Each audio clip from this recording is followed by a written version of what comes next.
नमस्कार दोस्तों, welcome to my YouTube channel. आज मैं आप सभी लोगों को जीके में उत्तर प्रदेश की प्रमुख उद्योग एवं जिला के बारे में बताऊंगी। उत्तर प्रदेश के प्रमुख उद्योग एवं जिला। देखिए दोस्तों, आज का हमारा टॉपिक है उत्तर प्रदेश के प्रमुख उद्योग एवं जिला, यानी कि कौन सा उद्योग किस जिले में उत्पन्न होता है, उसी को मैं आज आप सभी लोगों को बताऊंगी। तो देखिए दोस्तों, आज का यह हमारा वीडियो जो है हर कंपटीशन की परीक्षा के लिए बहुत ही महत्वपूर्ण है। जैसे आरआरबी एनटीपीसी है, ग्रुप डी है, एसएससी जीडी है, यूपीपी है और सभी कंपटीशन की परीक्षा के लिए जीके में आज का हमारा यह टॉपिक बहुत ही महत्वपूर्ण है। तो दोस्तों, आज का हमारा टॉपिक है उत्तर प्रदेश के प्रमुख उद्योग एवं जिला। उत्तर प्रदेश के प्रमुख उद्योग एवं जिला। तो दोस्तों देखिए, हमारे यहाँ पे पहला क्वेश्चन क्या है, इत्र एवं सुगंधित तेल। इत्र एवं सुगंधित तेल किस जिले में उत्पन्न होता है? तो देखिए दोस्तों, इत्र एवं सुगंधित तेल कन्नौज में उत्पन्न होता है। यदि पूछे इत्र एवं सुगंधित तेल नगरी किसे कहा जाता है, तो दोस्तों कन्नौज को कहा जाता है। इत्र एवं सुगंधित तेल नगरी कन्नौज को कहा जाता है। फिर हमारा दूसरा क्वेश्चन है, पीतल के बर्तन एवं पीतल नगरी किसे कहा जाता है? पीतल के बर्तन एवं पीतल नगरी किसे कहा जाता है? तो देखिए दोस्तों, पीतल के बर्तन एवं पीतल नगरी मुरादाबाद को कहा जाता है। पीतल के बर्तन एवं पीतल नगरी मुरादाबाद को कहा जाता है। फिर हमारा अगला क्वेश्चन है, कांच की चूड़ियां एवं सुहाग नगरी। कांच की चूड़ियां एवं सुहाग नगरी किसे कहा जाता है? तो देखिए दोस्तों, कांच की चूड़ियां एवं सुहाग नगरी फिरोजाबाद को कहा जाता है। देखिए दोस्तों, कांच की चूड़ियां एवं सुहाग नगरी फिरोजाबाद को कहा जाता है। यदि क्वेश्चन में पूछे कि कांच की चूड़ियां कहाँ पे उत्पन्न की जाती है, या कांच की चूड़ियां एवं सुहाग नगरी किसे कहा जाता है, तो दोस्तों फिरोजाबाद कांच की चूड़ियां के लिए प्रसिद्ध है। यदि पूछे कि चूड़ियों के लिए प्रसिद्ध कौन सा जिला है, तो दोस्तों फिरोजाबाद आप बताएंगे। कांच की चूड़ियां एवं सुहाग नगरी फिरोजाबाद के लिए प्रसिद्ध है। फिर हमारा अगला क्वेश्चन है, आंवला उद्योग। आंवला उद्योग किस जिले में? तो देखिए दोस्तों, आंवला उद्योग प्रतापगढ़ में है। आंवला उद्योग प्रतापगढ़ में है। फिर हमारा अगला क्वेश्चन है, वस्त्र पेंट वर्निश एवं साबुन उद्योग। वस्त्र पेंट वार्निश एवं साबुन उद्योग। तो देखिए दोस्तों, वस्त्र पेंट वार्निश एवं साबुन उद्योग कानपुर में है। वस्त्र पेंट वार्निश एवं साबुन उद्योग कानपुर नगर में है। तो देखिए दोस्तों, वस्त्र पेंट वार्निश एवं साबुन उद्योग कानपुर को कहा जाता है। फिर हमारा अगला क्वेश्चन है, सिगरेट निर्माण। तो देखिए दोस्तों, सिगरेट निर्माण सहारनपुर में है। सिगरेट निर्माण सहारनपुर जिला में किया जाता है। सिगरेट का निर्माण सहारनपुर जिला में किया जाता है। फिर हमारा अगला क्वेश्चन है, बिंदी उद्योग। तो देखिए दोस्तों, बिंदी उद्योग बलिया जिला में किया जाता है। बिंदी उद्योग बलिया जिला में किया जाता है। फिर हमारा अगला है, विद्युत ट्रांसफार्मर उद्योग। विद्युत ट्रांसफार्मर उद्योग किस जिले में किया जाता है? तो दोस्तों, विद्युत ट्रांसफार्मर उद्योग झांसी जिला में किया जाता है। विद्युत ट्रांसफार्मर उद्योग झांसी जिला में किया जाता है। फिर हमारा अगला क्वेश्चन है, माचिस यानी कि दिया सलाई, बांस, वेत एवं काजल जिसको सुरमा भी कहते हैं, काजल एवं सुरमा नगरी किसे कहा जाता है? तो देखिए दोस्तों, माचिस, बांस, वेत एवं काजल नगरी बरेली को कहा जाता है। बरेली की बर्फी भी बहुत प्रसिद्ध है। बरेली की बर्फी बहुत प्रसिद्ध है। जैसे देखिए दोस्तों, कांच की चूड़ियां के लिए फिरोजाबाद प्रसिद्ध है, उसी प्रकार बरेली की बर्फी भी बहुत प्रसिद्ध है। और आगरा का पेठा मशहूर है। तो हमसे यदि क्वेश्चन में पूछे कि माचिस यानी कि दिया सलाई, बांस, वेत एवं काजल नगरी किसे कहा जाता है, तो दोस्तों बरेली को कहा जाता है। फिर हमारा अगला क्वेश्चन है, मिट्टी के खिलौने। मिट्टी के खिलौने। तो देखिए दोस्तों, मिट्टी के खिलौने आगरा के प्रसिद्ध हैं। आगरा के मिट्टी के खिलौने प्रसिद्ध हैं। और दोस्तों, आगरा का पेठा भी बहुत ही प्रसिद्ध है। आगरा का पेठा बहुत प्रसिद्ध है। और बनारस का पान प्रसिद्ध है। बरेली की बर्फी प्रसिद्ध है। और फिरोजाबाद की कांच की चूड़ियां बहुत ही प्रसिद्ध है। यह सभी नगरी इन्हीं सभी वस्तुओं के लिए जानी जाती है। जैसे देखिए दोस्तों, आगरा पेठा के लिए मशहूर है, बरेली बर्फी के लिए मशहूर है, बनारस पान के लिए मशहूर है, और कांच की चूड़ियां के लिए फिरोजाबाद मशहूर है। फिर हमारा अगला क्वेश्चन है, कालीन का शहर यानी कि कारपेट सिटी किसे कहा जाता है? कालीन का शहर यानी कारपेट सिटी किसे कहा जाता है?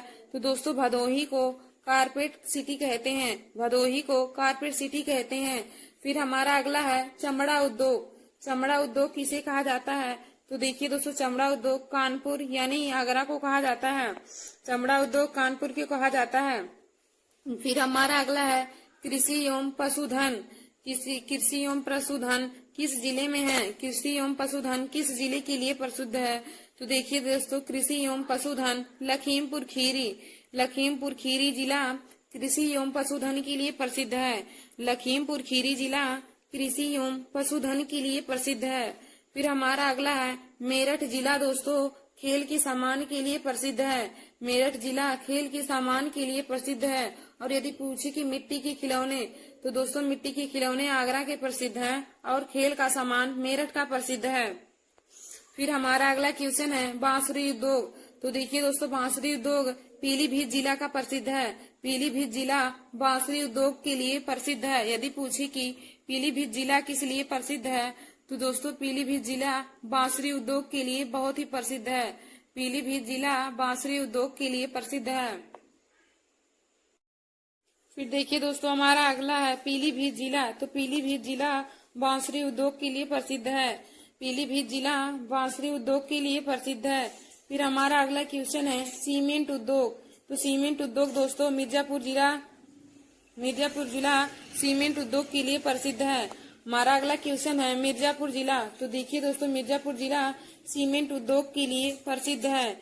मिर्जापुर जिला सीमेंट उद्योग के लिए प्रसिद्ध है। फिर हमारा अगला क्वेश्चन है चिकन की कढ़ाई। चिकन की कढ़ाई कहाँ की प्रसिद्ध है? तो दोस्तों लखनऊ जो जिला है हमारा लखनऊ है, यह चिकन की कढ़ाई के लिए प्रसिद्ध है। फिर हमारा अगला क्वेश्चन है ताला नगरी किसे कहा जाता है? तो देखिए दोस्तों, अलीगढ़ को ताला नगरी के नाम से जाना जाता है। अलीगढ़ को ताला नगरी के नाम से जाना जाता है। फिर हमारा अगला क्वेश्चन है भारतीय रेल की कोच निर्माण फैक्ट्री। भारतीय रेल की कोच निर्माण फैक्ट्री, तो दोस्तों रायबरेली हो जाएगा। फिर हमारा अगला क्वेश्चन है चाकू उद्योग। तो चाकू उद्योग रामपुर है। चाकू उद्योग रामपुर प्रसिद्ध है। रामपुर चाकू उद्योग के लिए प्रसिद्ध है। फिर हमारा अगला क्वेश्चन है पेठा नगरी। तो देखिए दोस्तों, आगरा को पेठा नगरी कहा जाता है और आगरा मिट्टी के बर्तन के लिए भी प्रसिद्ध है। आगरा का पेठा प्रसिद्ध है और उसी प्रकार दोस्तों बरेली की बर्फी और अहमदाबाद की चूड़ियां प्रसिद्ध हैं और बनारस का पान भी प्रसिद्ध है। फिर तो पेठा नगरी किसे कहा जाएगा? आगरा को पेठा नगरी कहा जाता है। फिर हमारा अगला क्वेश्चन है लोहे के वाट। लोहे के वाट कहाँ के प्रसिद्ध हैं? तो दोस्तों आगरा और सहारनपुर दोनों जगह के लोहे की वाट प्रसिद्ध है। आगरा और सहारनपुर दोनों लोहे के वाट के लिए प्रसिद्ध हैं। फिर हमारा अगला क्वेश्चन है हाथ की छपाई। हाथ की छपाई कहाँ के लिए प्रसिद्ध है? तो दोस्तों फर्रुखाबाद जिला हाथ की छपाई के लिए प्रसिद्ध है। फर्रुखाबाद जिला हाथ की छपाई के लिए प्रसिद्ध है। फिर दोस्तों हमारा अगला है महाराजगंज। तो महाराजगंज के फर्नीचर प्रसिद्ध हैं। महाराजगंज के फर्नीचर प्रसिद्ध हैं। फिर हमारा अगला है ढोलक यानी कि ताल वाद्य उद्योग किस शहर को कहा जाता है? तो दोस्तों अमरोहा। अमरोहा ढोलक उद्योग के लिए प्रसिद्ध है। अमरोहा ढोलक उद्योग के लिए प्रसिद्ध है। फिर हमारा अगला क्वेश्चन है चीनी मिट्टी के बर्तन। तो दोस्तों चीनी मिट्टी के बर्तन खुर्जा के प्रसिद्ध हैं। खुर्जा के चीनी मिट्टी के बर्तन प्रसिद्ध हैं। फिर हमारा अगला है तेल शोधक कारखाना। तो तेल शोधक कारखाना दोस्तों मथुरा के प्रसिद्ध हैं। तेल शोधक कारखाना मथुरा के प्रसिद्ध हैं। फिर हमारा अगला क्वेश्चन है टेराकोटा शिल्प उद्योग। टेराकोटा शिल्प उद्योग कहाँ के प्रसिद्ध हैं? तो दोस्तों टेराकोटा शिल्प उद्योग गोरखपुर के प्रसिद्ध हैं। टेराकोटा शिल्प उद्योग गोरखपुर के प्रसिद्ध हैं। फिर हमारा अगला क्वेश्चन है औषधि एवं आयुर्वेदिक दवाई। औषधि एवं आयुर्वेदिक दवाई कहाँ के प्रसिद्ध हैं? तो देखिए दोस्तों औषधि एवं आयुर्वेदिक दवाई लखनऊ के प्रसिद्ध हैं। लखनऊ औषधि एवं आयुर्वेदिक दवाई के लिए प्रसिद्ध है। फिर देखिए दोस्तों आगे हम उत्तर प्रदेश से संबंधित कुछ क्वेश्चन को सॉल्व करेंगे। तो देखिए हमारे यहाँ पे पहला क्वेश्चन दिया है कि उत्तर प्रदेश की स्थापना दिवस कब मनाया जाता है? उत्तर प्रदेश की स्थापना दिवस कब हुआ था? तो दोस्तों 24 जनवरी 1950 ईस्वी को उत्तर प्रदेश की स्थापना हुई थी। उत्तर प्रदेश की स्थापना दिवस 24 जनवरी 1950 ईस्वी को हुआ था और तभी तभी उत्तर प्रदेश का नाम संयुक्त प्रांत से यूपी रख दिया गया। यदि पूछे कि उत्तर प्रदेश नाम से पहले हमारे राज्य का नाम क्या था, तो उत्तर प्रदेश के नाम से पहले इसका नाम संयुक्त प्रांत था। तो यदि पूछे कि उत्तर प्रदेश का नाम संयुक्त प्रांत से छोड़कर यूपी कब रखा गया, तो दोस्तों 24 जनवरी 1950 ईस्वी को उत्तर प्रदेश का नाम संयुक्त प्रांत से यूपी रख दिया गया। और यदि पूछे कि उत्तर प्रदेश की स्थापना दिवस कब मनाया गया था, या उत्तर प्रदेश की स्थापना दिवस कब था, तो दोस्तों 24 जनवरी 1950 ईस्वी को उत्तर प्रदेश की स्थापना दिवस था। फिर हमारा अगला क्वेश्चन है कि प्रथम बार यूपी दिवस कब मनाया गया, प्रथम बार उत्तर प्रदेश दिवस कब मनाया गया, तो ये दोस्तों 2018 ईस्वी में प्रथम बार उत्तर प्रदेश दिवस मनाया गया था। 2018 में पहली बार। फिर दोस्तों हमारा अगला क्वेश्चन है कि उत्तर प्रदेश में सुरमा उद्योग के लिए प्रसिद्ध है। उत्तर प्रदेश में सुरमा उद्योग के लिए कौन सा राज्य प्रसिद्ध है, तो देखिए दोस्तों उत्तर प्रदेश में सुरमा उद्योग के लिए बरेली प्रसिद्ध है। उत्तर प्रदेश में सुरमा उद्योग के लिए बरेली प्रसिद्ध है। और देखिए दोस्तों मुरादाबाद जिला पीतल उद्योग के लिए प्रसिद्ध है। प्रयागराज जिला उर्वरक उत्पादन के लिए प्रसिद्ध है। और वाराणसी हथकरघा के लिए प्रसिद्ध है। यदि क्वेश्चन में पूछे कि उत्तर प्रदेश में सुरमा उद्योग के लिए प्रसिद्ध है, तो दोस्तों सुरमा उद्योग के लिए बरेली प्रसिद्ध है। मुरादाबाद जिला पीतल उद्योग के लिए प्रसिद्ध है। प्रयागराज जिला उर्वरक के लिए प्रसिद्ध है। और वाराणसी जिला हथकरघा के लिए प्रसिद्ध है। फिर दोस्तों हमारा अगला क्वेश्चन है कि उत्तर प्रदेश की सीमा को छूने वाला केंद्र शासित प्रदेश कौन सा है। उत्तर प्रदेश की सीमा को छूने वाला केंद्र शासित प्रदेश कौन है, तो दोस्तों उत्तर प्रदेश की सीमा को छूने वाला केंद्र शासित प्रदेश दिल्ली है। फिर हमारा अगला क्वेश्चन दिया है कि उत्तर प्रदेश का सर्वाधिक वर्षा वाला क्षेत्र। उत्तर प्रदेश का सर्वाधिक वर्षा वाला क्षेत्र, तो दोस्तों उत्तर प्रदेश का सर्वाधिक वर्षा वाला क्षेत्र तराई क्षेत्र है। यदि पूछे कि भारत में सबसे ज्यादा वर्षा कहाँ होता है, तो दोस्तों मासिन राम में सबसे ज्यादा वर्षा होता है। और यदि हमारा क्वेश्चन में पूछे कि उत्तर प्रदेश का सर्वाधिक वर्षा वाला क्षेत्र कौन सा है, तो दोस्तों उत्तर प्रदेश का सर्वाधिक वर्षा वाला क्षेत्र तराई क्षेत्र है। फिर हमारा अगला क्वेश्चन है कि उत्तर प्रदेश का सर्वाधिक वर्षा वाला जिला। उत्तर प्रदेश का सर्वाधिक वर्षा वाला जिला, तो दोस्तों उत्तर प्रदेश का सर्वाधिक वर्षा वाला जिला गोरखपुर हो जाएगा। उत्तर प्रदेश का सर्वाधिक वर्षा वाला जिला गोरखपुर हो जाएगा। फिर हमारा अगला क्वेश्चन है कि उत्तर प्रदेश का सबसे कम वर्षा वाला जिला कौन है। उत्तर प्रदेश का सबसे कम वर्षा वाला जिला कौन है, तो देखिए दोस्तों उत्तर प्रदेश का सबसे कम वर्षा वाला जिला मथुरा है। उत्तर प्रदेश का सबसे कम वर्षा वाला जिला मथुरा है। और उत्तर प्रदेश का सबसे अधिक वर्षा वाला जिला गोरखपुर है। फिर हमारा अगला क्वेश्चन है कि उत्तर प्रदेश का बीज प्रमाणीकरण ब्यूरो कहाँ स्थित है।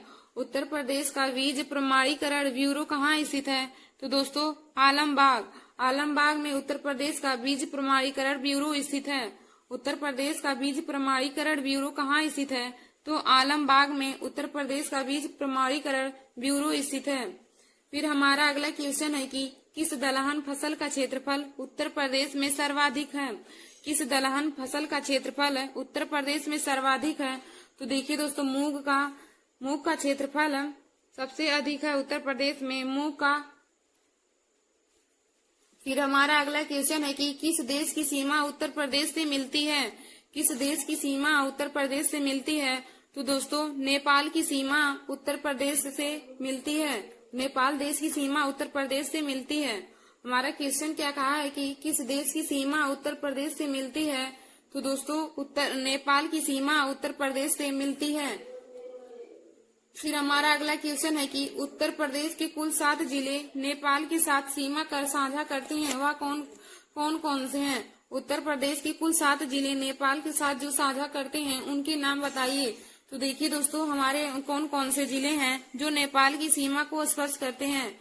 उत्तर प्रदेश के कुल 7 जिले जो हैं जो नेपाल की सीमा को स्पर्श करते हैं, तो हमारा नंबर 1 है Pilibhit Shravasti, number 3 Maharajganj, number 4 Lakhimpur Kheri, number 5 Bahraich, number 6 Siddharthnagar और नंबर 7 बलरामपुर। देखिए दोस्तों उत्तर प्रदेश के जो 7 जिले हैं जो नेपाल की सीमा को स्पर्श करते हैं उनमें हमारा सातों कौन कौन सा जिला है? तो हमारा पहला है पीलीभीत, नंबर 2 है Shravasti, number 3 Maharajganj, number 4 Lakhimpur Kheri, number 5 Bahraich, number 6 Siddharthnagar और नंबर 7 बलरामपुर। तो पीलीभीत, श्रावस्ती, महाराजगंज, लखीमपुर खीरी, बहराइच, सिद्धार्थनगर और बलरामपुर, यह सातों जिला हैं। यह सातों जिला उत्तर प्रदेश के हैं जो नेपाल की सीमा से साझा करते हैं। यदि क्वेश्चन में पूछे कि उत्तर प्रदेश के कुल कितने जिले हैं जो नेपाल की सीमा से साझा करते हैं, तो आप बताएंगे कि उत्तर प्रदेश के कुल 7 जिले हैं जो नेपाल की सीमा से साझा करते हैं। और हमारे कौन कौन से जिले हैं? तो दोस्तों हमारे जिला हैं पीलीभीत, श्रावस्ती, महाराजगंज, लखीमपुर खीरी, बहराइच, सिद्धार्थनगर और बलरामपुर। फिर दोस्तों हमारा अगला क्वेश्चन है, परहिया जनजाति निवास करती हैं। परहिया जनजाति निवास कहाँ करती हैं? तो देखिए दोस्तों, परहिया जनजाति सोनभद्र में निवास करती हैं। परहिया जनजाति कहाँ निवास करती है? तो दोस्तों सोनभद्र में परहिया जनजाति निवास करती हैं। फिर हमारा अगला क्वेश्चन है, केंद्रीय बकरी अनुसंधान संस्थान कहाँ स्थित है? फिर हमारा अगला क्वेश्चन दिया है, उत्तर प्रदेश का प्रथम सॉफ्टवेयर टेक्नोलॉजी पार्क है। उत्तर प्रदेश का प्रथम सॉफ्टवेयर टेक्नोलॉजी पार्क है। तो दोस्तों गौतम बुद्ध नगर उत्तर प्रदेश का प्रथम सॉफ्टवेयर टेक्नोलॉजी पार्क है। फिर हमारा अगला क्वेश्चन है, उत्तर प्रदेश में नींबू प्रधानता कहाँ उगाया जाता है? उत्तर प्रदेश में नींबू प्रधानता कहाँ उगाया जाता है? तो देखिए दोस्तों, उत्तर प्रदेश में नींबू सहारनपुर व मेरठ में उगाया जाता है। उत्तर प्रदेश में नींबू सहारनपुर व मेरठ में उगाया जाता है। फिर हमारा अगला क्वेश्चन है कि कंद फसलों में से किसे गरीब का फसल कहा जाता है? कंद फसलों में से किसे गरीब का फसल कहा जाता है? तो देखिए दोस्तों, कंद फसलों में से आलू को गरीब का फसल कहा जाता है। फिर हमारा अगला क्वेश्चन है कि उत्तर प्रदेश का कौन सा जिला उत्तर प्रदेश व बिहार की सीमा पर स्थित है? उत्तर प्रदेश का कौन सा जिला उत्तर प्रदेश व बिहार की सीमा पर स्थित है? तो दोस्तों बलिया जिला। उत्तर प्रदेश का बलिया जिला है जो उत्तर प्रदेश व बिहार की सीमा पर स्थित है। धन्यवाद दोस्तों। ऐसे हमारे वीडियो को देखने के लिए और जीके के महत्वपूर्ण टॉपिक को पाने के लिए आप सभी लोग हमारे YouTube channel Nancy success classes को सब्सक्राइब कर लीजिए। धन्यवाद दोस्तों।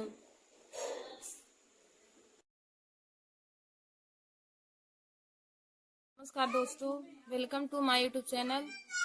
आज मैं आप सभी लोगों को जीके में राष्ट्रपति से संबंधित महत्वपूर्ण अनुच्छेद के बारे में बताऊंगी। देखिए दोस्तों, राष्ट्रपति से संबंधित अनुच्छेद हर कंपटीशन की परीक्षाओं में पूछे जाते हैं। तो आज मैं राष्ट्रपति से संबंधित अनुच्छेद को आप लोगों को ट्रिक की सहायता से बताऊंगी। देखिए दोस्तों, आज का हमारा यह टॉपिक है group D, RRB, NTPC, SSC, UPP और सभी कंपटीशन की परीक्षाओं के लिए बहुत ही महत्वपूर्ण है। देखिए दोस्तों, ये पॉलिटी में राष्ट्रपति से संबंधित महत्वपूर्ण अनुच्छेद हर बार ही पूछे जाते हैं। और देखिए दोस्तों, राष्ट्रपति को हम क्या कहते हैं? तो राष्ट्रपति भारत का प्रथम नागरिक होता है। यदि क्वेश्चन में पूछे कि भारत का प्रथम नागरिक किसे कहा जाता है, तो आप बताएंगे कि भारत का प्रथम नागरिक राष्ट्रपति को ही कहा जाता है। और देखिए दोस्तों, तीनों सेनाओं का कमांडर भी राष्ट्रपति को कहा जाता है। तो हम आज आप लोगों को राष्ट्रपति से संबंधित अनुच्छेद को ट्रिक की सहायता से बताएंगे। तो देखिए दोस्तों, हमारा ट्रिक क्या है? पकानी कोका द्वयोदशम। राष्ट्रपति से संबंधित अनुच्छेद है पकानी कोका द्वयोदशम। तो दोस्तों इसका ट्रिक हो जाएगा पकानी कोका द्वयोदशम। और देखिए दोस्तों, पकानी कोका द्वयोदशम में हमारा आर्टिकल 52 से लेकर आर्टिकल 61 तक है, यानी कि राष्ट्रपति के बारे में वर्णन राष्ट्रपति के पद से लेकर उसकी शपथ, योग्यताएं, कार्यकाल और महाभियोग सभी हमारा आर्टिकल 52 से लेकर आर्टिकल 61 तक दिए गए हैं। तो दोस्तों, राष्ट्रपति से संबंधित अनुच्छेद का ट्रिक है पकानी कोका द्वयोदशम। अब देखिए दोस्तों, पकाने में पास ही हो जाएगा राष्ट्रपति का पद। राष्ट्रपति के पद के बारे में उल्लेख आर्टिकल 52 में दिया है। और फिर का से हो जाएगा कार्यपालिका का प्रधान। राष्ट्रपति कार्यपालिका का प्रधान, यह आर्टिकल 53 में दिया गया है। फिर उसके बाद देखिए दोस्तों, नी से हो जाएगा निर्वाचन, यानी कि राष्ट्रपति का निर्वाचन आर्टिकल 54 में दिया गया है। अब फिर देखिए दोस्तों, कोका में को से हो जाएगा कोटा यानी कि रीति। तो राष्ट्रपति की कोटा के बारे में आर्टिकल 55 में दिया है। फिर का से हो जाएगा कार्यकाल। तो राष्ट्रपति का कार्यकाल आर्टिकल 56 में दिया गया है। फिर अब देखिए दोस्तों, दुइयों में दा से हो जाएगा दोबारा नियुक्ति यानी कि राष्ट्रपति की दोबारा नियुक्ति आर्टिकल 57 में दिया गया है। राष्ट्रपति की दोबारा नियुक्ति आर्टिकल 57 में दिया गया है। फिर दुइयों में यो से हो जाएगा योग्यताएं। राष्ट्रपति की योग्यताएं के बारे में वर्णन आर्टिकल 58 में दिया गया है। फिर देखिए दोस्तों, 10 में दा से हो जाएगा राष्ट्रपति के पद के लिए शर्तें। राष्ट्रपति के पद के लिए शर्तें, तो राष्ट्रपति के पद के लिए शर्तें आर्टिकल 59 में दिया गया है। अब 10 में सा से हो जाएगा शपथ। राष्ट्रपति को शपथ देखिए दोस्तों आर्टिकल 60 में दिलाया जाता है। राष्ट्रपति को शपथ है आर्टिकल 60 में दिलाया जाता है। फिर माँ से हो जाएगा महाभियोग। माँ से हो जाएगा महाभियोग। और दोस्तों देखिए, महाभियोग के बारे में वर्णन आर्टिकल 61 में दिया गया है। और यह बहुत ही महत्वपूर्ण क्वेश्चन है कि आर्टिकल किसमें महाभियोग के बारे में वर्णन दिया गया है। उसमें पूछा है कि क्वेश्चन हमारा पूछा जाता है कि महाभियोग के बारे में वर्णन आर्टिकल किस में दिया है। तो हमें 4 ऑप्शन दिया रहेगा, तो उसमें से एक ऑप्शन आर्टिकल 61 रहेगा। तो दोस्तों, महाभियोग के बारे में वर्णन आर्टिकल 61 में दिया गया है। और एक आर्टिकल हमारा जो होता है कि डॉक्टर भीमराव अम्बेडकर ने किस आर्टिकल को संविधान की आत्मा कहा है। तो दोस्तों, आर्टिकल 32 को डॉक्टर भीमराव अम्बेडकर ने संविधान की आत्मा कहा है। यह भी क्वेश्चन बहुत ही बार ही कंपटीशन की परीक्षाओं में पूछा जाता है। और दोस्तों, एक आर्टिकल हमारा आर्टिकल 76 है जिसमें महान्यायवादी के बारे में बताया जाता है। वह भी हमारा क्वेश्चन हर बार ही कंपटीशन की परीक्षाओं में पूछे जाता है। तो देखिए दोस्तों, हमने आज आप सभी लोगों को राष्ट्रपति से संबंधित अनुच्छेद को ट्रिक की सहायता से बताया है। तो हमारा जीके का ट्रिक क्या है? पकानी कोका द्वयोदशम। पकानी कोका द्वयोदशम, इसमें आर्टिकल 52 से लेकर आर्टिकल 61 तक के सभी अनुच्छेद दिए हैं, जिसमें राष्ट्रपति के पद से लेकर राष्ट्रपति की योग्यताएं, शर्तें, राष्ट्रपति की शपथ, राष्ट्रपति की योग्यताएं के बारे में वर्णन है। तो दोस्तों, पकाने में पास से हो जाएगा राष्ट्रपति का पद। तो राष्ट्रपति के पद के बारे में वर्णन आर्टिकल 52 में दिया है। और फिर का से हो जाएगा कार्यपालिका का प्रधान। तो कार्यपालिका का प्रधान आर्टिकल 53 में दिया है। अपनी से हो जाएगा दोस्तों निर्वाचन। तो निर्वाचन आर्टिकल 54 में दिया है। फिर देखिए दोस्तों, कोका में कोटा से हो जाएगा कोटा के बारे में वर्णन आर्टिकल 55 में दिया है। फिर देखिए दोस्तों, फिर का से हो जाएगा कार्यकाल। राष्ट्रपति का कार्यकाल आर्टिकल 56 में दिया है। और देखिए दोस्तों, यदि पूछे कि राष्ट्रपति का कार्यकाल कितने वर्ष होता है, तो राष्ट्रपति का कार्यकाल 5 वर्ष के लिए होता है। फिर देखिए दोस्तों, दुइयों में दास से हो जाएगा दोबारा नियुक्ति। राष्ट्रपति की दोबारा नियुक्ति, तो दोबारा नियुक्ति के बारे में वर्णन आर्टिकल 57 में दिया गया है। फिर यो से हो जाएगा योग्यताएं। राष्ट्रपति की योग्यताएं आर्टिकल 58 में दिया गया है। फिर देखिए दोस्तों, 10 में दा से हो जाएगा राष्ट्रपति के पद के लिए शर्तें। तो राष्ट्रपति के पद के लिए शर्तें आर्टिकल 59 में दिया गया है। फिर 7 से हो जाएगा शपथ। तो राष्ट्रपति को शपथ दोस्तों आर्टिकल 60 में दिलाई जाती है। यदि पूछे कि राष्ट्रपति को शपथ किस आर्टिकल में दिलाई जाती है, तो आप बताएंगे राष्ट्रपति को शपथ आर्टिकल 60 में दिलाई जाती है। फिर दोस्तों, माँ से हो जाएगा महाभियोग।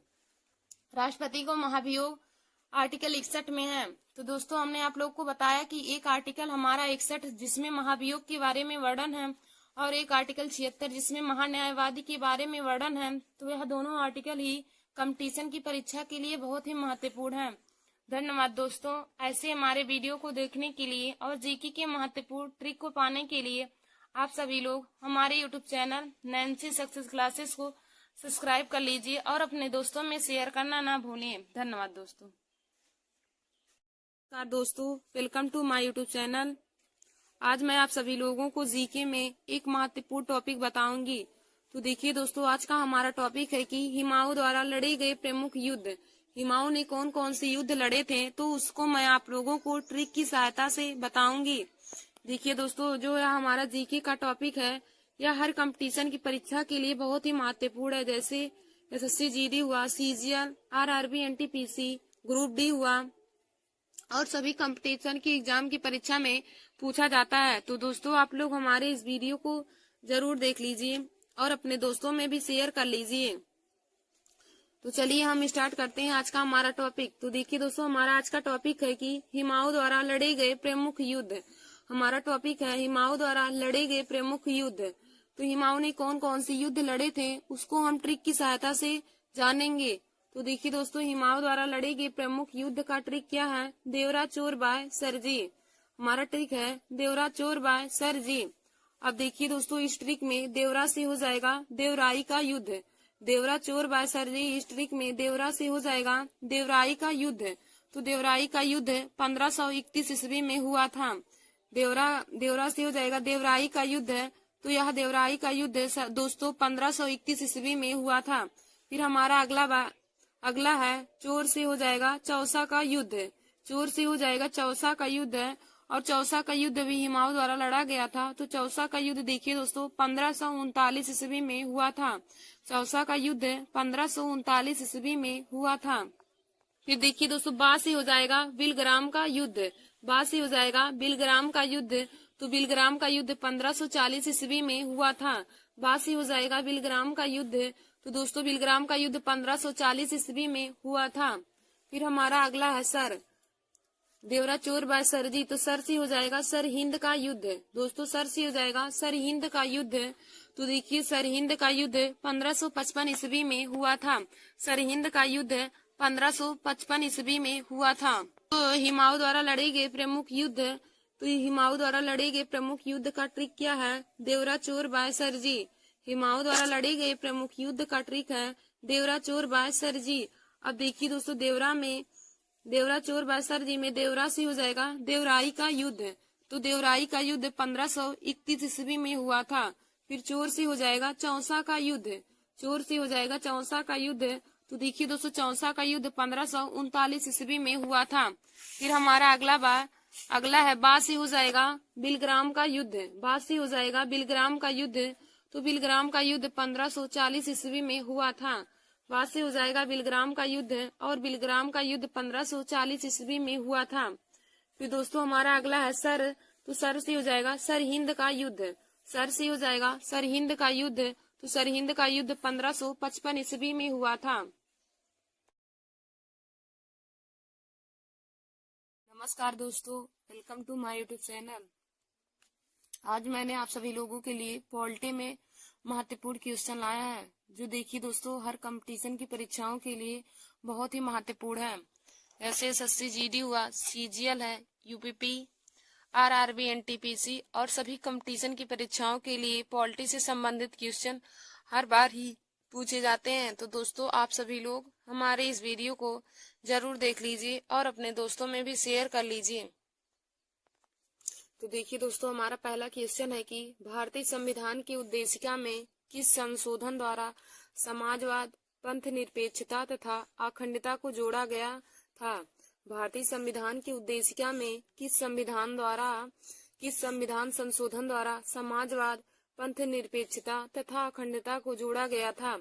तो देखिए दोस्तों, 42वें संविधान संशोधन के द्वारा भारतीय संविधान की उद्देशिका में समाजवाद, पंथ निरपेक्षता तथा अखंडता को जोड़ा गया था। फिर हमारा अगला क्वेश्चन है कि भारतीय संविधान के अधिकार के स्रोत कौन से हैं? भारतीय संविधान के अधिकार के स्रोत कौन से हैं? तो देखिए दोस्तों, हम भारत के लोग यही भारतीय संविधान के अधिकार का स्रोत हैं। हम भारत के लोग यही भारतीय संविधान के अधिकार का स्रोत हैं। फिर हमारा अगला क्वेश्चन है कि भारत के संविधान की प्रस्तावना में प्रयुक्त स्वतंत्रता, समानता व बंधुत्व शब्द किस क्रांति से प्रेरित है? भारत के संविधान की प्रस्तावना में प्रयुक्त स्वतंत्रता, समानता व बंधुत्व शब्द किस क्रांति से प्रेरित है? तो देखिए दोस्तों, फ्रांस की क्रांति से भारत की संविधान की प्रस्तावना में प्रयुक्त स्वतंत्रता, समानता व बंधुत्व लिया गया है। फिर देखिए दोस्तों, हमारा अगला क्वेश्चन है कि भारत के संविधान की प्रस्तावना में प्रयुक्त स्वतंत्रता, समानता व बंधुत्व शब्द किस क्रांति से प्रेरित है? तो इसका राइट आंसर हो जाएगा फ्रांस की क्रांति से। फ्रांस की क्रांति से भारत के संविधान में स्वतंत्रता, समानता व बंधुत्व की क्रांति प्रेरित है। फिर हमारा अगला क्वेश्चन है कि संविधान की प्रस्तावना का विधिक स्वरूप क्या है। संविधान की प्रस्तावना का विधिक स्वरूप क्या है। तो देखिए दोस्तों, संविधान की प्रस्तावना का विधिक स्वरूप है यह लागू नहीं किया जा सकता है। यह लागू नहीं किया जा सकता है, यह संविधान की प्रस्तावना का विधिक स्वरूप है।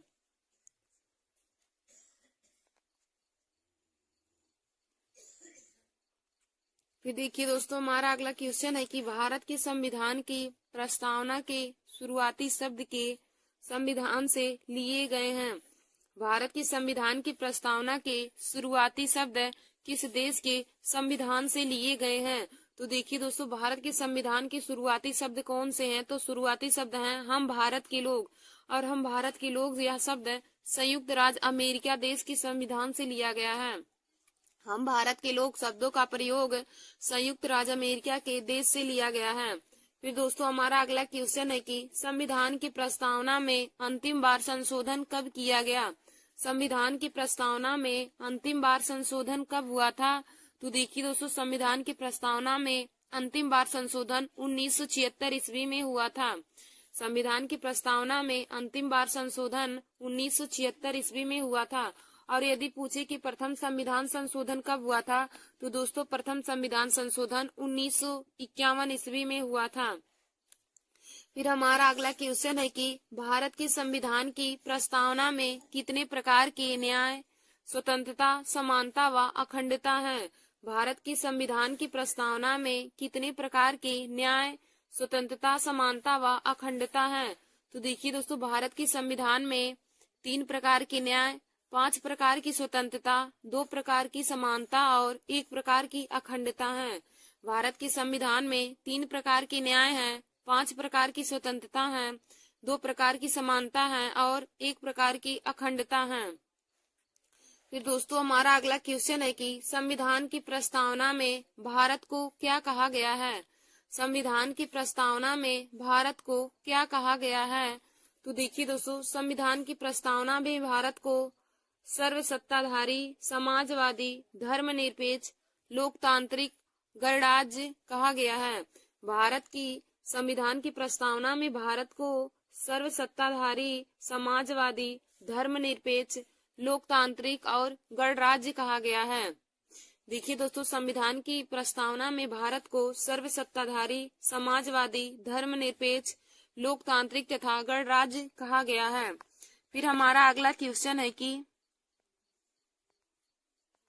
फिर देखिए दोस्तों, हमारा अगला क्वेश्चन है कि संविधान की प्रस्तावना में प्रयुक्त शब्द सेक्युलर को क्या अर्थ है। भारत की संविधान की प्रस्तावना में प्रयुक्त शब्द सेक्युलर का क्या अर्थ है। तो देखिए दोस्तों, सेक्युलर का अर्थ है सभी नागरिकों को धर्म एवं उपासना की स्वतंत्रता। सभी नागरिकों को धर्म एवं उपासना की स्वतंत्रता।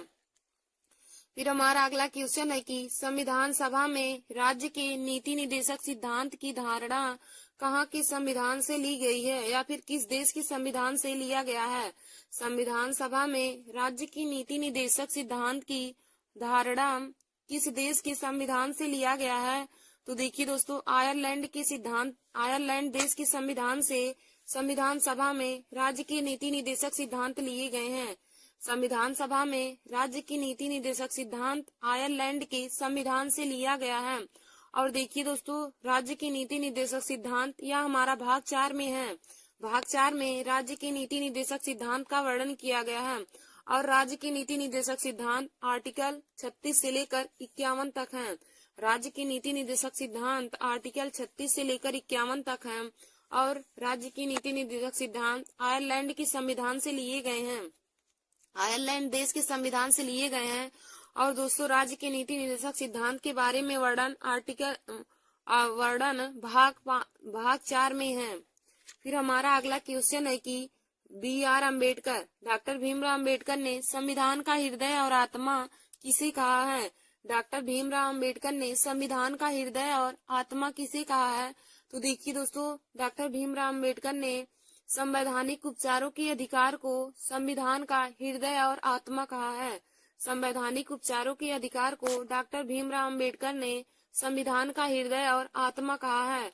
और देखिए दोस्तों, संवैधानिक उपचारों का अधिकार हमारा आर्टिकल 32 में है। संवैधानिक उपचारों का अधिकार आर्टिकल 32 में है और आर्टिकल 32 को ही डॉक्टर भीमराव अम्बेडकर ने संविधान का हृदय और आत्मा कहा है। यदि पूछे कि डॉक्टर भीमराव अम्बेडकर ने संविधान के किस आर्टिकल को संविधान का हृदय और आत्मा कहा है, तो दोस्तों आप बताएंगे कि आर्टिकल 32 को डॉक्टर भीमराव अम्बेडकर ने संविधान का हृदय और आत्मा कहा है। फिर देखिए दोस्तों, हमारा अगला क्वेश्चन है कि हाउस ऑफ द पीपल को लोकसभा का नाम किस वर्ष दिया गया था। हाउस ऑफ द पीपल को लोकसभा का नाम किस वर्ष दिया गया था। तो देखिए दोस्तों, हाउस ऑफ द पीपल को लोकसभा का नाम 1954 ईस्वी में दिया गया था। हाउस ऑफ द पीपल को लोकसभा का नाम 1954 ईस्वी में दिया गया था। फिर हमारा अगला क्वेश्चन है कि रिट जारी किए जाते हैं। रिट जारी किए जाते हैं, तो देखिए दोस्तों, रिट जारी किए जाते हैं सर्वोच्च न्यायालय और उच्च न्यायालयों के द्वारा। सर्वोच्च न्यायालय और उच्च न्यायालयों के द्वारा रिट जारी किए जाते हैं। फिर दोस्तों, हमारा अगला क्वेश्चन है कि संविधान की संकल्पना का उद्भव सर्वप्रथम किस देश में हुआ। संविधान की संकल्पना का उद्भव सर्वप्रथम किस देश में हुआ। तो देखिए दोस्तों, संविधान की संकल्पना का उद्भव सर्वप्रथम ब्रिटेन देश में हुआ था। संविधान की संकल्पना का उद्भव सर्वप्रथम ब्रिटेन देश में हुआ था। फिर हमारा अगला क्वेश्चन है कि देश का प्रथम विधि अधिकारी कौन है। देश का प्रथम विधि अधिकारी कौन है। तो देखिए दोस्तों, देश का प्रथम विधि अधिकारी महान्यायवादी है। देश का प्रथम विधि अधिकारी कौन है। तो दोस्तों, देश का प्रथम विधि अधिकारी महान्यायवादी है। फिर देखिए दोस्तों, हमारा अगला क्वेश्चन है कि भारतीय संविधान का अभिरक्षक कौन है। भारतीय संविधान का अभिरक्षक कौन है। तो देखिए दोस्तों, भारत का मुख्य न्यायाधीश भारतीय संविधान का अभिरक्षक माना जाता है। भारतीय संविधान का अभिरक्षक कौन है। तो दोस्तों, भारत का मुख्य न्यायाधीश भारतीय संविधान का अभिरक्षक है। फिर हमारा अगला क्वेश्चन है कि भारतीय संविधान में कुल कितने मौलिक कर्तव्य हैं। भारतीय संविधान में कुल कितने मौलिक कर्तव्य हैं। तो देखिए दोस्तों, भारतीय संविधान में कुल मौलिक कर्तव्य 11 हैं। भारतीय संविधान में कुल मौलिक कर्तव्य 11 हैं। फिर हमारा अगला क्वेश्चन है कि भारतीय संविधान में मौलिक कर्तव्य कब समाविष्ट किए गए। भारतीय संविधान में मौलिक कर्तव्य कब समाविष्ट किए गए। तो देखिए दोस्तों, सन 1976 ईस्वी में भारतीय संविधान में मौलिक कर्तव्य समाविष्ट किए गए थे। भारतीय संविधान में मौलिक कर्तव्य 1976 ईस्वी में समाविष्ट किए गए थे। फिर देखिए दोस्तों, हमारा अगला क्वेश्चन है कि संविधान का अधिकार एक मौलिक अधिकार कब बन गया। संविधान का अधिकार एक मौलिक अधिकार कब बन गया। तो दोस्तों देखिए, शिक्षा का अधिकार एक मौलिक अधिकार कब बन गया। हमारा क्वेश्चन है कि शिक्षा का अधिकार एक मौलिक अधिकार कब बन गया। तो देखिए दोस्तों, शिक्षा का अधिकार एक मौलिक अधिकार 1 अप्रैल 2010 ईस्वी को बन गया था। शिक्षा का अधिकार एक मौलिक अधिकार 1 अप्रैल 2010 को बन गया था। फिर हमारा अगला क्वेश्चन है कि भारत में स्वतंत्रता के बाद कितनी बार राष्ट्रीय आपातकाल लागू हो चुका है। भारत में स्वतंत्रता के बाद कितनी बार राष्ट्रीय आपातकाल लागू हो चुका है। तो देखिए दोस्तों, भारत में स्वतंत्रता के बाद आपातकाल 3 बार लागू हो चुका है। भारत में स्वतंत्रता के बाद राष्ट्रीय आपातकाल 3 बार लागू हो चुका है। फिर हमारा अगला क्वेश्चन है कि वह कौन से उपराष्ट्रपति हैं। वह कौन से उपराष्ट्रपति हैं जिन्होंने राष्ट्रपति का चुनाव लड़ने के लिए अपने पद से त्यागपत्र दे दिया था। वह कौन से उपराष्ट्रपति हैं जिन्होंने राष्ट्रपति का चुनाव लड़ने के लिए अपने पद से त्यागपत्र दे दिया था। तो देखिए दोस्तों, वीवी गिरी थे जिन्होंने जो उपराष्ट्रपति थे, वीवी गिरी उपराष्ट्रपति थे और उन्होंने राष्ट्रपति का चुनाव लड़ने के लिए अपने पद से त्यागपत्र दे दिया था। फिर देखिए दोस्तों, हमारा अगला क्वेश्चन है कि लोकसभा के अध्यक्ष का चुनाव किया जाता है। लोकसभा के अध्यक्ष का चुनाव किया जाता है। तो देखिए दोस्तों, लोकसभा के अध्यक्ष का चुनाव लोकसभा के सदस्यों के द्वारा किया जाता है। लोकसभा के अध्यक्ष का चुनाव लोकसभा के सदस्यों के द्वारा किया जाता है। फिर हमारा अगला क्वेश्चन है कि राज्य पुनर्गठन अधिनियम कब पारित किया गया। राज्य पुनर्गठन अधिनियम कब पारित हुआ। तो देखिए दोस्तों, राज्य पुनर्गठन अधिनियम 31 अगस्त 1956 ईस्वी को पारित हुआ था। राज्य पुनर्गठन अधिनियम 31 अगस्त 1931 ईस्वी में 1956 ईस्वी में पारित हुआ था। फिर हमारा अगला क्वेश्चन है कि संसद की संयुक्त बैठक की अध्यक्षता कौन करता है। संसद की संयुक्त बैठक की अध्यक्षता कौन करता है। तो देखिए दोस्तों, संसद की संयुक्त बैठक की अध्यक्षता लोकसभा अध्यक्ष करते हैं। संसद की संयुक्त बैठक की अध्यक्षता लोकसभा अध्यक्ष करते हैं। फिर हमारा अगला क्वेश्चन है कि स्वतंत्रता के बाद संविधान सभा का प्रथम अध्यक्ष कौन है। स्वतंत्रता के बाद संविधान सभा का प्रथम अध्यक्ष कौन है। तो दोस्तों, स्वतंत्रता के बाद संविधान सभा का प्रथम अध्यक्ष डॉक्टर राजेंद्र प्रसाद जी हैं। स्वतंत्रता के बाद संविधान सभा के प्रथम अध्यक्ष डॉक्टर राजेंद्र प्रसाद जी हैं। फिर देखिए दोस्तों, हमारा अगला क्वेश्चन है कि हम भारत के लोग शब्दों का प्रयोग भारतीय संविधान में कहां से लिया गया है। हम भारत के लोग शब्दों का प्रयोग भारतीय संविधान में कहां से लिया गया है।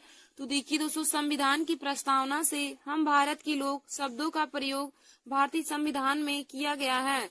संविधान की प्रस्तावना से हम भारत के लोग शब्दों का प्रयोग किया गया है। फिर देखिए दोस्तों, हमारा अगला क्वेश्चन है कि किसने प्रस्तावना को संविधान की आत्मा कहा है। किसने प्रस्तावना को संविधान की आत्मा कहा है। तो देखिए दोस्तों, ठाकुर दास भार्गव ने प्रस्तावना को संविधान की आत्मा कहा है। प्रस्तावना को संविधान की आत्मा ठाकुर दास भार्गव ने कहा है। फिर हमारा अगला क्वेश्चन है कि किसने प्रस्तावना को पहचान पत्र कहा है। किसने प्रस्तावना को पहचान पत्र कहा है। तो दोस्तों, प्रस्तावना को पहचान पत्र यानी पालखीवाला ने कहा है। प्रस्तावना को पहचान पत्र यानी पालखीवाला ने कहा है। फिर हमारा अगला क्वेश्चन है कि किसने प्रस्तावना को संविधान की जन्म कुंडली कहा है। किसने प्रस्तावना को संविधान की जन्म कुंडली कहा है। तो देखिए दोस्तों, के.एम. मुंशी जी ने प्रस्तावना को संविधान की जन्म कुंडली कहा है। फिर देखिए दोस्तों, हमारा अगला क्वेश्चन है कि संविधान की प्रस्तावना के अनुसार भारत किस प्रकार का राष्ट्र है। संविधान की प्रस्तावना के अनुसार भारत किस प्रकार का राष्ट्र है। तो देखिए दोस्तों, संविधान की प्रस्तावना के अनुसार भारत एक धर्मनिरपेक्ष राष्ट्र है। संविधान की प्रस्तावना के अनुसार भारत एक धर्मनिरपेक्ष राष्ट्र है। फिर हमारा अगला क्वेश्चन है कि भारतीय संविधान में उद्देशिका का विचार किस देश के संविधान से लिया गया है। भारतीय संविधान में उद्देशिका का विचार किस देश के संविधान से लिया गया है। तो देखिए दोस्तों, भारतीय संविधान में उद्देशिका का विचार संयुक्त राज्य अमेरिका यानी कि यूएसए से लिया गया है। भारतीय संविधान में उद्देशिका का विचार संयुक्त राज्य अमेरिका यानी कि यूएसए से लिया गया है। फिर हमारा अगला क्वेश्चन है कि भारतीय संविधान में उद्देशिका की भाषा किस देश के संविधान से लिया गया है। भारतीय संविधान में उद्देशिका की भाषा किस देश के संविधान से लिया गया है। तो देखिए दोस्तों, भारतीय संविधान में उद्देशिका की भाषा ऑस्ट्रेलिया देश के संविधान से लिया गया है। भारतीय संविधान में उद्देशिका की भाषा ऑस्ट्रेलिया देश के संविधान से लिया गया है। फिर हमारा अगला क्वेश्चन है कि भारतीय संविधान की उद्देशिका यानी कि प्रस्तावना में कितनी बार संशोधन हुआ था। भारतीय संविधान की उद्देशिका यानी कि प्रस्तावना में कितनी बार संशोधन हुआ था। तो दोस्तों, भारतीय संविधान की प्रस्तावना में एक बार संशोधन हुआ था और वह कब हुआ। 42वां संविधान संशोधन 1976 के द्वारा।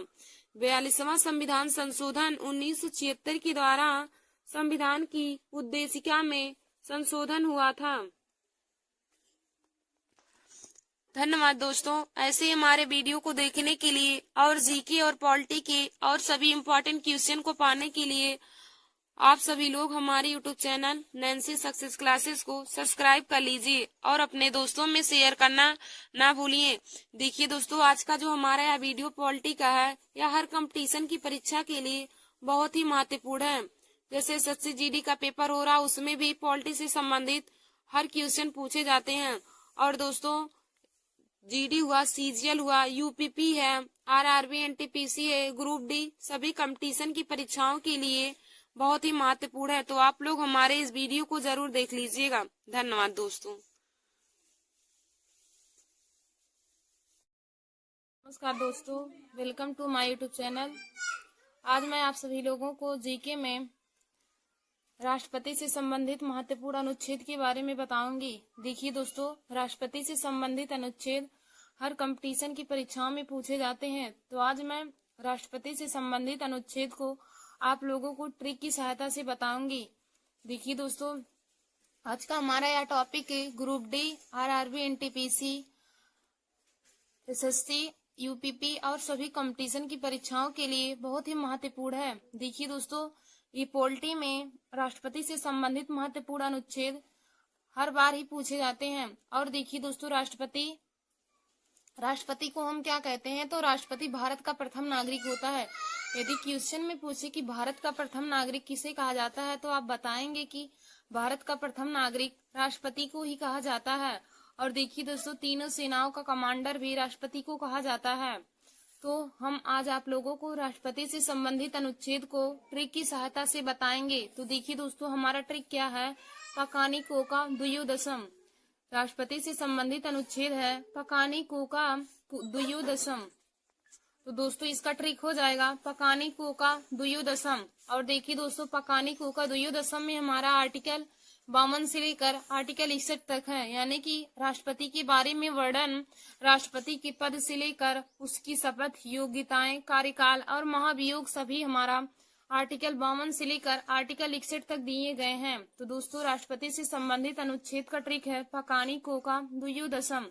अब देखिए दोस्तों, पकानी में पास ही हो जाएगा राष्ट्रपति का पद। राष्ट्रपति के पद के बारे में उल्लेख आर्टिकल 52 में दिया है। और फिर का से हो जाएगा कार्यपालिका का प्रधान। राष्ट्रपति कार्यपालिका का प्रधान, यह आर्टिकल 53 में दिया गया है। फिर उसके बाद देखिए दोस्तों, नी से हो जाएगा निर्वाचन, यानी कि राष्ट्रपति का निर्वाचन आर्टिकल 54 में दिया गया है। अब फिर देखिए दोस्तों, कोका में को से हो जाएगा कोटा, यानी कि रीति। तो राष्ट्रपति की कोटा के बारे में आर्टिकल 55 में दिया है। फिर का से हो जाएगा कार्यकाल। तो राष्ट्रपति का कार्यकाल आर्टिकल 56 में दिया गया है। फिर अब देखिए दोस्तों, दुइयों में दासी हो जाएगा दोबारा नियुक्ति, यानी कि राष्ट्रपति की दोबारा नियुक्ति आर्टिकल 57 में दिया गया है।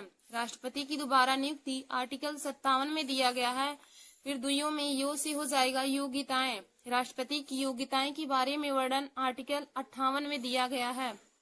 फिर देखिए दोस्तों, दसम में दा से हो जाएगा राष्ट्रपति के पद के लिए शर्तें। राष्ट्रपति के पद के लिए शर्तें, तो राष्ट्रपति के पद के लिए शर्तें आर्टिकल 59 में दिया गया है। अब दसम में सा से हो जाएगा शपथ। राष्ट्रपति को शपथ देखिए दोस्तों आर्टिकल 60 में दिलाया जाता है। राष्ट्रपति को शपथ है आर्टिकल 60 में दिलाया जाता है। फिर माँ से हो जाएगा महाभियोग। माँ से हो जाएगा महाभियोग। और दोस्तों देखिए, महाभियोग के बारे में वर्णन आर्टिकल 61 में दिया गया है। और यह बहुत ही महत्वपूर्ण क्वेश्चन है कि आर्टिकल किसमें महाभियोग के बारे में वर्णन दिया गया है। उसमें पूछा है कि क्वेश्चन हमारा पूछा जाता है कि महाभियोग के बारे में वर्णन आर्टिकल किस में दिया है। तो हमें 4 ऑप्शन दिया रहेगा, तो उसमें से एक ऑप्शन आर्टिकल 61 रहेगा। तो दोस्तों, महाभियोग के बारे में वर्णन आर्टिकल 61 में दिया गया है। और एक आर्टिकल हमारा जो होता है कि डॉक्टर भीमराव अम्बेडकर ने किस आर्टिकल को संविधान की आत्मा कहा है। तो दोस्तों, आर्टिकल 32 को डॉक्टर भीमराव अम्बेडकर ने संविधान की आत्मा कहा है। यह भी क्वेश्चन बहुत ही बार ही कंपटीशन की परीक्षाओं में पूछा जाता है। और दोस्तों, एक आर्टिकल हमारा आर्टिकल 76 है, जिसमें महान्यायवादी के बारे में बताया जाता है। वह भी हमारा क्वेश्चन हर बार ही कंपटीशन की परीक्षाओं में पूछे जाता है। तो देखिए दोस्तों, हमने आज आप सभी लोगों को राष्ट्रपति से संबंधित अनुच्छेद को ट्रिक की सहायता से बताया है। तो हमारा जीके का ट्रिक क्या है? पकानी कोका द्वयोदशम। पकानी कोका द्वयोदशम, इसमें आर्टिकल 52 से लेकर आर्टिकल 61 तक के सभी अनुच्छेद दिए हैं, जिसमें राष्ट्रपति के पद से लेकर राष्ट्रपति की योग्यताएं, शर्तें, राष्ट्रपति की शपथ, राष्ट्रपति की योग्यताएं के बारे में वर्णन है। तो दोस्तों, पकाने में पास ही हो जाएगा राष्ट्रपति का पद। तो राष्ट्रपति के पद के बारे में वर्णन आर्टिकल 52 में दिया है। और फिर का से हो जाएगा कार्यपालिका का प्रधान। तो कार्यपालिका का प्रधान आर्टिकल 53 में दिया है। अपनी से हो जाएगा दोस्तों निर्वाचन। तो निर्वाचन आर्टिकल 54 में दिया है। फिर देखिए दोस्तों, कोका में कोटा से हो जाएगा कोटा से हो जाएगा, कोटा के बारे में वर्णन आर्टिकल 55 में दिया है। फिर देखिए दोस्तों, फिर का से हो जाएगा कार्यकाल, राष्ट्रपति का कार्यकाल 56 आर्टिकल 56 में दिया है। और देखिए दोस्तों, यदि पूछे कि राष्ट्रपति का कार्यकाल कितने वर्ष होता है, तो राष्ट्रपति का कार्यकाल 5 वर्ष के लिए होता है। फिर देखिए दोस्तों, दुइयों में दास से हो जाएगा दोबारा नियुक्ति, राष्ट्रपति की दोबारा नियुक्ति, तो दोबारा नियुक्ति के बारे में वर्णन आर्टिकल 57 में दिया गया है। फिर यो से हो जाएगा योग्यताएं, राष्ट्रपति की योग्यताएं आर्टिकल 58 में दिया गया है। फिर देखिए दोस्तों, दसम में दा से हो जाएगा राष्ट्रपति के पद के लिए शर्तें, तो राष्ट्रपति के पद के लिए शर्तें आर्टिकल 59 में दिया गया है। फिर सात से हो जाएगा शपथ, तो राष्ट्रपति को शपथ दोस्तों आर्टिकल 60 में दिलाई जाती है। यदि पूछे कि राष्ट्रपति को शपथ किस आर्टिकल में दिलाई जाती है, तो आप बताएंगे राष्ट्रपति को शपथ आर्टिकल 60 में दिलाई जाती है। फिर दोस्तों, मां से हो जाएगा महाभियोग, राष्ट्रपति को महाभियोग आर्टिकल 61 में है। तो दोस्तों, हमने आप लोग को बताया कि एक आर्टिकल हमारा 61 जिसमें महाभियोग के बारे में वर्णन है, और एक आर्टिकल 76 जिसमें महान्यायवादी के बारे में वर्णन है। तो यह दोनों आर्टिकल ही कंपटीशन की परीक्षा के लिए बहुत ही महत्वपूर्ण है। धन्यवाद दोस्तों। ऐसे हमारे वीडियो को देखने के लिए और जीके के महत्वपूर्ण ट्रिक को पाने के लिए आप सभी लोग हमारे YouTube channel Nancy success classes को सब्सक्राइब कर लीजिए और अपने दोस्तों में शेयर करना ना भूलें। धन्यवाद दोस्तों। नमस्कार दोस्तों, welcome to my YouTube channel. आज मैं आप सभी लोगों को महात्मा गांधी के बारे में संबंधित महत्वपूर्ण क्वेश्चन लेकर आए हूँ। तो देखिए दोस्तों, आज हमारा जीके का यह वीडियो जो है SSC GD, CGL, RRB, NTPC, UPP और सभी कंपटीशन की परीक्षाओं के लिए बहुत ही महत्वपूर्ण है। तो दोस्तों, आप लोग हमारे इस वीडियो को जरूर देख लीजिए और अपने दोस्तों में भी शेयर कर लीजिए। देखिए दोस्तों, एसएससी जीडी का पेपर हो रहा है और उसमें महात्मा गांधी से संबंधित क्वेश्चन भी पूछे जाते हैं। तो आप लोग हमारे इस वीडियो को देख लीजिए। और देखिए दोस्तों, जो मैं क्वेश्चन लाई हूँ यह हर बार ही हर कंपटीशन की परीक्षाओं में बार बार रिपीटेड क्वेश्चन है। तो आप लोग इसे अपने कॉपी में नोट कर लीजिएगा। तो देखिए दोस्तों, हमारा पहला क्वेश्चन है कि गांधी इरविन समझौता किससे संबंधित है।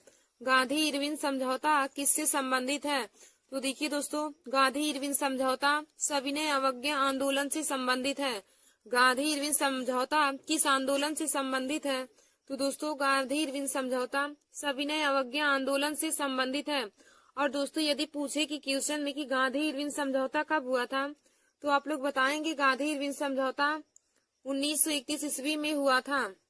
तो दोस्तों, गांधी इरविन समझौता 1931 ईस्वी में हुआ था।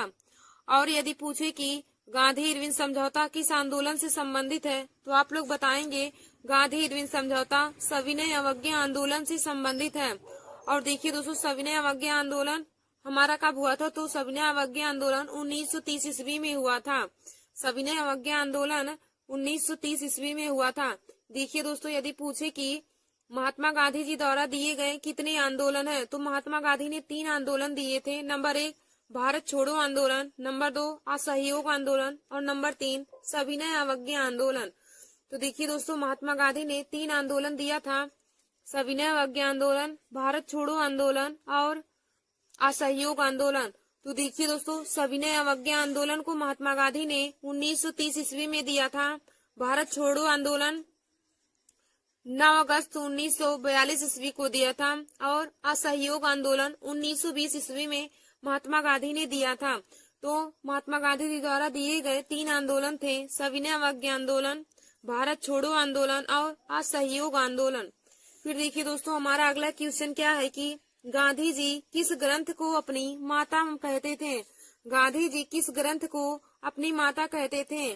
तो देखिए दोस्तों, भगवत गीता को गांधी जी अपनी माता मानते थे। भगवत गीता एक ऐसा ग्रंथ है जिसे महात्मा गांधी अपनी माता मानते थे। फिर हमारा अगला क्वेश्चन है कि 2 अक्टूबर को महात्मा गांधी जी के जन्म दिवस को किस रूप में मनाया जाता है।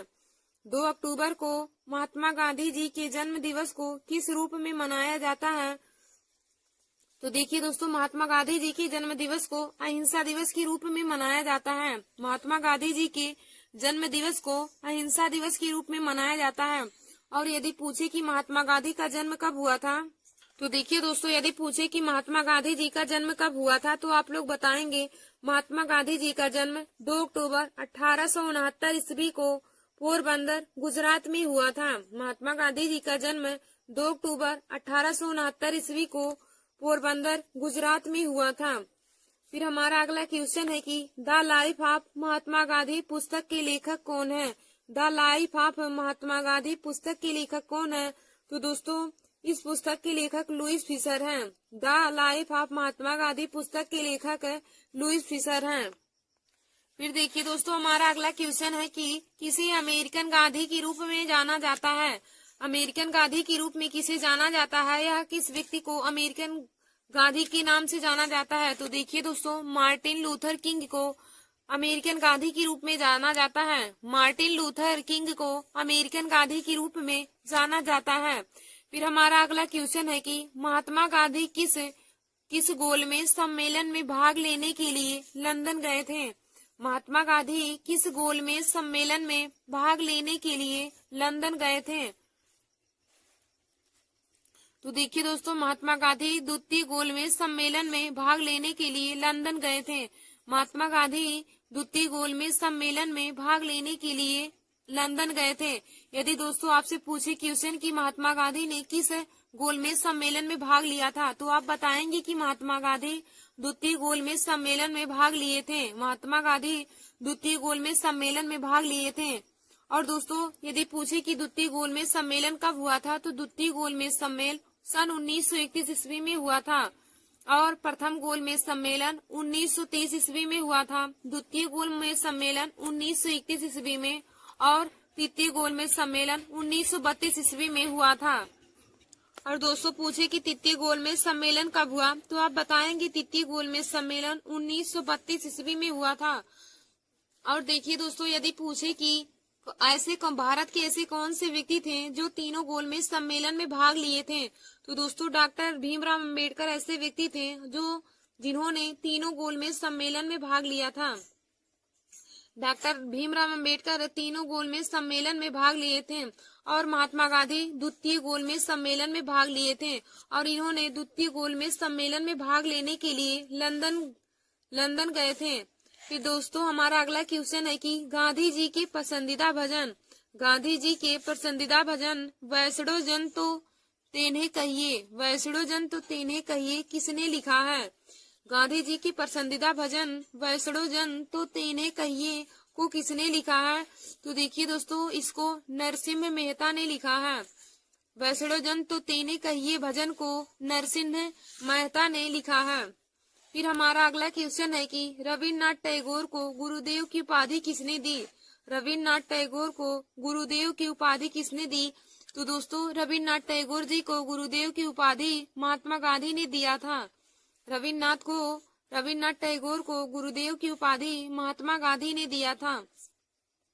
और दोस्तों, यदि पूछे कि महात्मा गांधी को महात्मा की उपाधि किसने दी थी, महात्मा गांधी को महात्मा की उपाधि किसने दी, तो दोस्तों महात्मा गांधी को महात्मा की उपाधि रविन्द्रनाथ टैगोर ने दिया था और रविन्द्रनाथ टैगोर को गुरुदेव की उपाधि महात्मा गांधी ने दिया था। देखिए दोस्तों, यदि हमें से क्वेश्चन पूछे कि भारत के प्रथम पुरुष कौन थे जिन्होंने नोबेल पुरस्कार प्राप्त किया, भारत के प्रथम नोबेल पुरस्कार प्राप्त करने वाले प्रथम व्यक्ति कौन थे, तो आप बताएंगे कि रविन्द्रनाथ टैगोर भारत के प्रथम नोबेल पुरस्कार प्राप्त करने वाले प्रथम भारतीय व्यक्ति थे। रविन्द्रनाथ टैगोर प्रथम नोबेल पुरस्कार प्राप्त करने वाले पुरुष थे। और यदि दोस्तों पूछे कि भारत की प्रथम महिला जिन्होंने नोबेल पुरस्कार प्राप्त किया, तो भारत की प्रथम महिला जिन्होंने नोबेल पुरस्कार प्राप्त किया वह मदर टेरेसा थी। और यदि पूछे कि भारत की प्रथम महिला जिन्होंने प्रथम भारत रत्न प्राप्त किया, तो दोस्तों भारत की प्रथम महिला जिन्होंने भारत रत्न प्राप्त किया उनका नाम श्रीमती इंदिरा गांधी है। श्रीमती इंदिरा गांधी जो भारत में सबसे पहले भारत रत्न को प्राप्त करने वाली महिला थी। और यदि पूछे कि नोबेल पुरस्कार प्राप्त करने वाली भारत की प्रथम महिला कौन थी, तो आप बताएंगे मदर टेरेसा भारत की प्रथम महिला थी जो नोबेल पुरस्कार प्राप्त की थी। फिर देखिए दोस्तों, हमारा अगला क्वेश्चन दिया है कि गांधी ने किसे पोस्ट डेटेड चेक कहा है। गांधी जी ने किसे पोस्ट डेटेड चेक कहा है, तो देखिए दोस्तों, क्रिप्स प्रस्ताव को महात्मा गांधी ने पोस्ट डेटेड चेक कहा है। फिर हमारा अगला क्वेश्चन है कि करो या मरो नारा का संबंध किस आंदोलन से है। करो या मरो नारा का आंदोलन करो या मरो नारे का संबंध किस आंदोलन से है। तो देखिए दोस्तों, करो या मरो नारे का संबंध भारत छोड़ो आंदोलन से है।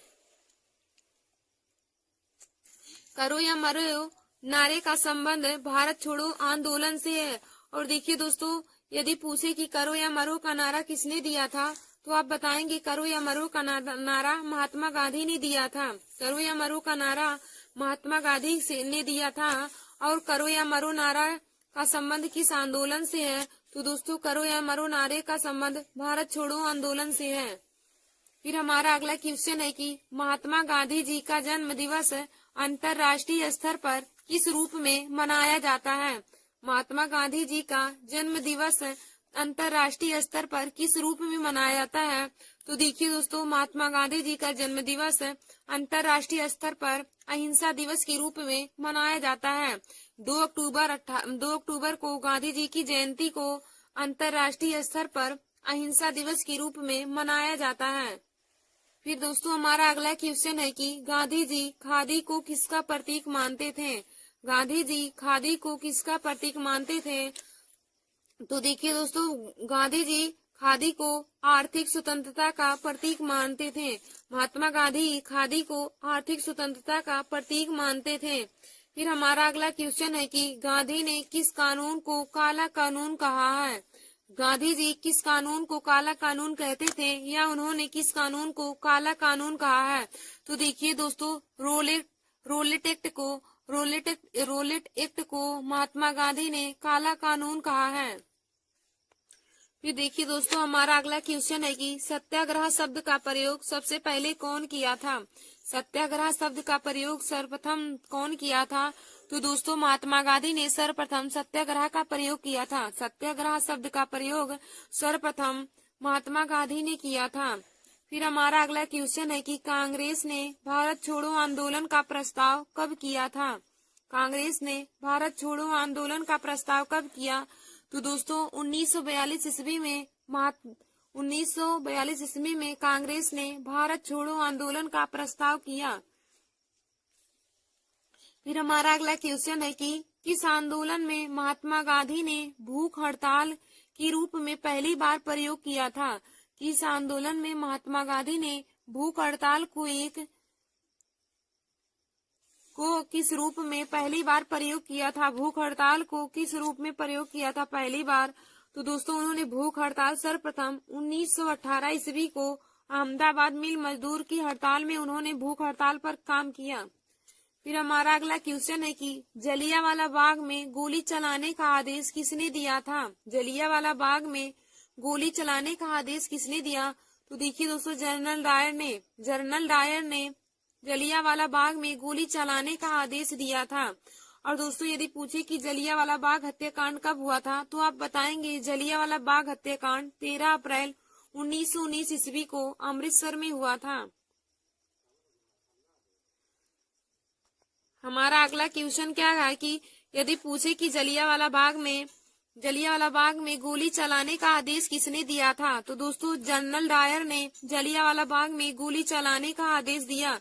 और यदि पूछे आपसे क्वेश्चन कि जलियांवाला बाग हत्याकांड कब हुआ, तो आप बताएंगे जलियांवाला बाग हत्याकांड 13 अप्रैल 1919 ईस्वी को अमृतसर में हुआ था। फिर दोस्तों, हमारा अगला क्वेश्चन है भारत और पाकिस्तान का विभाजन किस योजना के अंतर्गत हुआ था। भारत और पाकिस्तान का विभाजन किस योजना के अंतर्गत हुआ।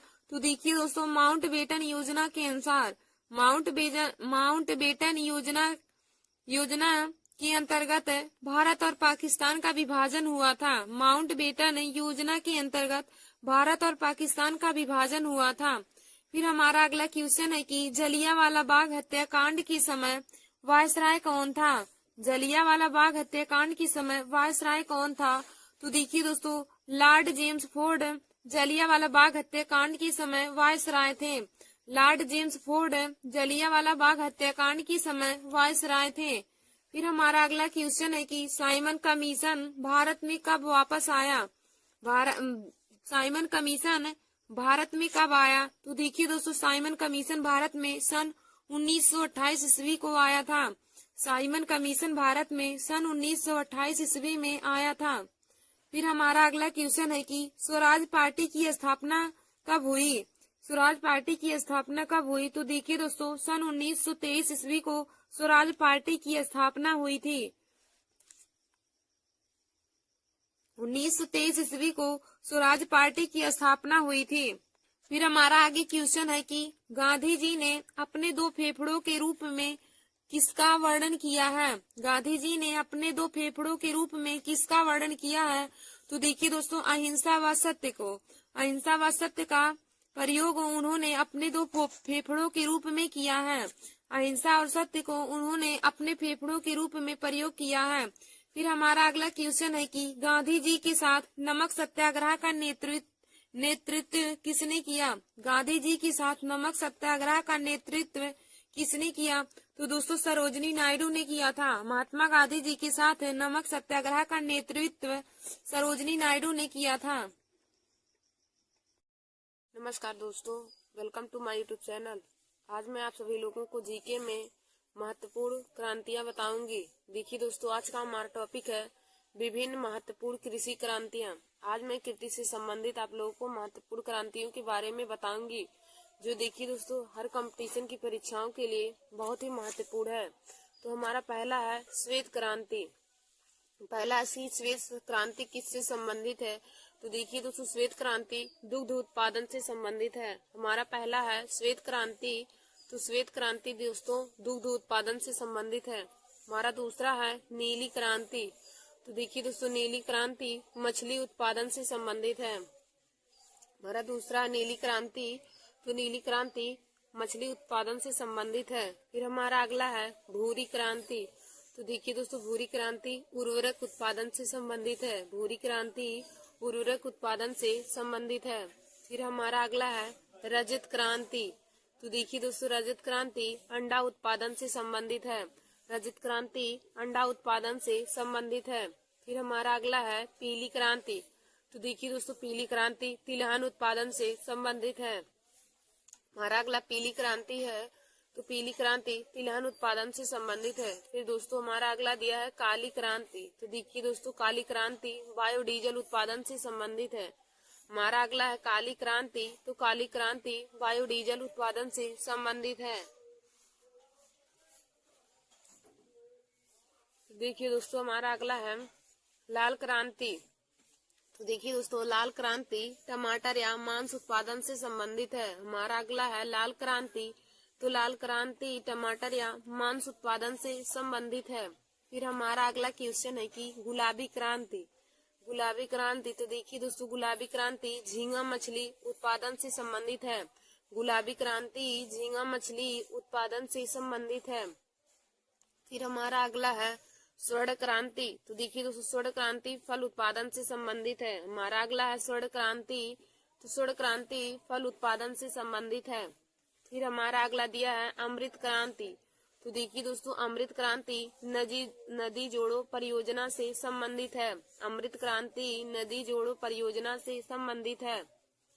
फिर देखिए दोस्तों, हमारा अगला दिया है गंगा क्रांति। तो गंगा क्रांति संबंधित है भ्रष्टाचार के खिलाफ सदाचार पैदा करने के लिए। गंगा क्रांति संबंधित है भ्रष्टाचार के खिलाफ सदाचार पैदा करने के लिए। फिर दोस्तों हमारा अगला है बादामी क्रांति। तो देखिए दोस्तों, बादामी क्रांति मसाला उत्पादन से संबंधित है। हमारा अगला है बादामी क्रांति। तो बादामी क्रांति मसाला उत्पादन से संबंधित है। फिर दोस्तों हमारा अगला है गोल क्रांति।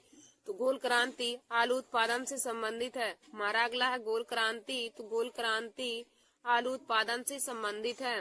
फिर दोस्तों हमारा अगला है इंद्रधनुषी क्रांति। तो इंद्रधनुषी क्रांति सभी क्रांतियों पर निगरानी रखने हेतु इंद्रधनुषी क्रांति का उपयोग किया जाता है। इंद्रधनुषी क्रांति है सभी क्रांतियों पर निगरानी रखने हेतु हम इंद्रधनुषी क्रांति का अध्ययन करते हैं। तो देखिए दोस्तों, हमने आप लोगों को विभिन्न क्रांतियों विभिन्न महत्वपूर्ण कृषि क्रांतियों के बारे में बताया। तो हमारा पहला है श्वेत क्रांति। तो श्वेत क्रांति में हम दुग्ध उत्पादन के बारे में अध्ययन करते हैं। श्वेत क्रांति दुग्ध उत्पादन है। फिर हमारा अगला है नीली क्रांति। तो दोस्तों नीली क्रांति मछली उत्पादन से संबंधित है। यदि कंपटीशन की परीक्षा में पूछे कि नीली क्रांति किससे संबंधित है तो आप बताएंगे नीली क्रांति मछली उत्पादन से संबंधित है। श्वेत क्रांति दुग्ध उत्पादन से संबंधित है। फिर हमारा अगला है भूरी क्रांति। तो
नमस्कार दोस्तों, welcome to my YouTube channel Nancy success classes. आज मैं आप सभी लोगों को जीके में 1857 की क्रांति के बारे में बताऊंगी। देखिए दोस्तों, 1857 की क्रांति हर कंपटीशन की परीक्षाओं के लिए बहुत ही महत्वपूर्ण है। जैसे ग्रुप डी हुआ, यूपीपी है, आरआरबी, एनटीपीसी और सभी कंपटीशन की परीक्षाओं के लिए यह बहुत ही महत्वपूर्ण टॉपिक है। तो दोस्तों, आज मैं आप सभी लोगों को 1857 की क्रांति के बारे में बताऊंगी। तो देखिए दोस्तों, हमारा है कि इसमें 1857 का विद्रोह, जिसे भारतीय विद्रोह या भारतीय स्वतंत्रता के प्रथम युद्ध के रूप में भी जाना जाता है। 1857 का विद्रोह, जिसे भारतीय विद्रोह या भारतीय स्वतंत्रता के प्रथम युद्ध के रूप में भी जाना जाता है, भारत के इतिहास में महत्वपूर्ण घटना थी। 1857 की क्रांति भारत के इतिहास में एक महत्वपूर्ण घटना थी।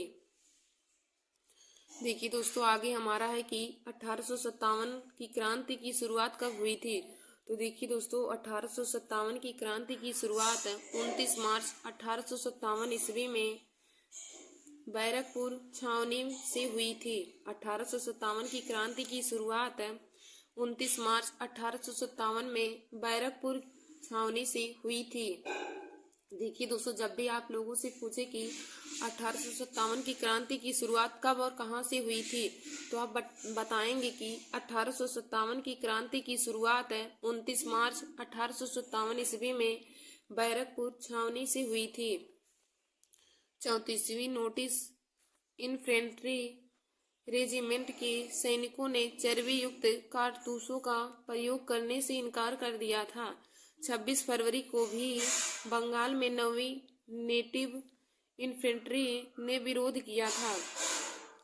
फिर हम आगे देखेंगे कि फ्रांस की क्रांति 1857 की क्रांति की शुरुआत होते ही मंगल पांडे ने अंग्रेज सार्जेंट ह्यू रसे और लेफ्टिनेंट बाग को गोली मार दी। क्रांति की प्रचार प्रसार के लिए रोटी और कमल के फूल के प्रतीक का प्रयोग किया गया था।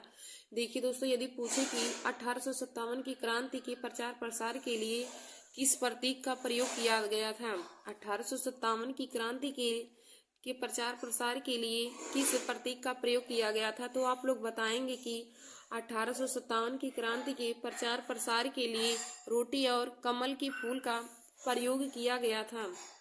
1857 की क्रांति के लिए रोटी और कमल के फूल का प्रयोग किया गया था। और फिर देखिए दोस्तों, हमारा आगे हमारा क्वेश्चन है 1857 की क्रांति से संबंधित है। आगे हमारा क्वेश्चन है, फिर देखिए दोस्तों, हमारा आगे है कि 1857 की विद्रोह को मुख्य रूप से किस नाम से जाना जाता है। हमारा पहला क्वेश्चन है कि 1857 की विद्रोह को मुख्य रूप से किस नाम से जाना जाता है। तो देखिए दोस्तों, 1857 की विद्रोह को मुख्य रूप से सिपाही विद्रोह के नाम से जाना जाता है। 1857 की विद्रोह को मुख्य रूप से सिपाही विद्रोह के नाम से जाना जाता है। फिर हमारा अगला क्वेश्चन है कि दूसरा है, 1857 की विद्रोह के समय भारत का गवर्नर जनरल कौन था। 1857 की विद्रोह के समय भारत का गवर्नर जनरल कौन था। तो देखिए दोस्तों, 1857 की विद्रोह के समय भारत का गवर्नर जनरल लॉर्ड कैनिंग था। 1857 की विद्रोह के समय भारत का गवर्नर जनरल लॉर्ड कैनिंग था। फिर हमारा अगला क्वेश्चन है कि 1857 की विद्रोह के समय ब्रिटिश का प्रधानमंत्री कौन था। 1857 की विद्रोह के समय ब्रिटिश का प्रधानमंत्री कौन था। तो देखिए दोस्तों, 1857 की विद्रोह के समय ब्रिटिश का प्रधानमंत्री लॉर्ड पार्मस्टर्न था। देखिए दोस्तों, हमारा अगला क्वेश्चन है कि 1857 की स्वाधीनता संग्राम का प्रतीक क्या था। 1857 की स्वाधीनता संग्राम का प्रतीक क्या था। तो देखिए दोस्तों, 1857 की स्वाधीनता संग्राम का प्रतीक कमल और रोटी था। 1857 की स्वाधीनता संग्राम का प्रतीक कमल और रोटी था। फिर हमारा अगला क्वेश्चन है कि 1857 की क्रांति का प्रमुख कारण क्या था। 1857 की क्रांति का प्रमुख कारण क्या था, यानी कि 1857 की क्रांति होने का मुख्य कारण क्या था। तो देखिए दोस्तों, 1857 की क्रांति होने का मुख्य कारण ब्रिटिश साम्राज्य की नीति थी। 1857 की क्रांति होने का प्रमुख कारण ब्रिटिश साम्राज्य की नीति थी।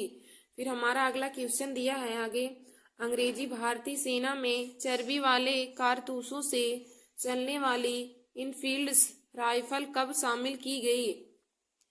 अंग्रेजी भारतीय सेना में चर्बी वाले कारतूसों से चलने वाली इनफील्ड राइफल कब शामिल की गई।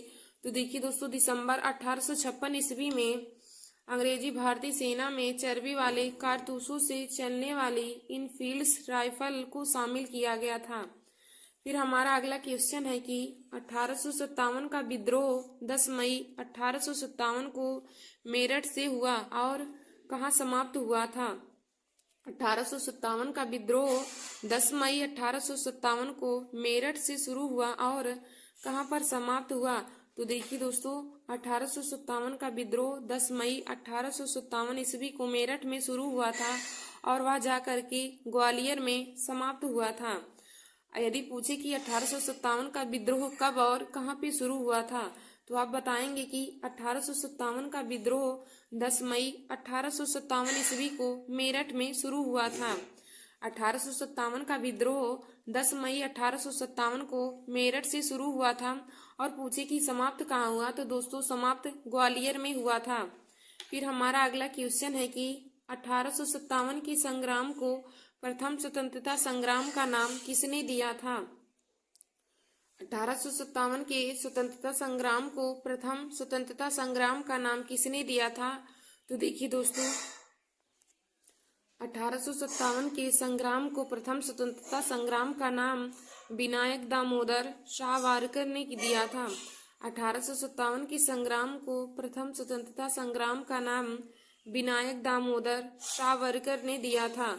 फिर हमारा अगला क्वेश्चन है कि किसने 1857 के विद्रोह को एक षड्यंत्र की संज्ञा दी है? किसने 1857 के विद्रोह को एक षड्यंत्र की संज्ञा दी है?